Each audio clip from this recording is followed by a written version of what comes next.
How to download music from YouTube as an MP3 file through YouTube Studio. This tutorial shows you how to get free tracks using YouTube's own official library.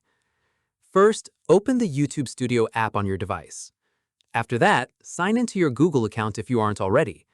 From there, tap on the menu icon at the top left. At this point, tap on Audio Library. In the next step, browse through the available tracks or use the filters to search by genre or mood. Following this, tap the play icon next to any track to preview it before downloading. Once done, once you find one you like, tap on the download icon next to it. From here, the MP3 file will save directly to your device's storage. At this stage, check the licensing type listed next to each track, since some require crediting the artist even though they're free to use.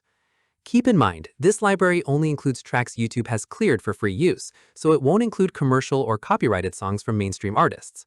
Finally, open your Files app to confirm the MP3 has been saved and is ready to use. And that's it. If this guide helped you download music from YouTube as an MP3 file, give it a like, subscribe for more Android tutorials, and tap the bell icon for updates. See you in the next one.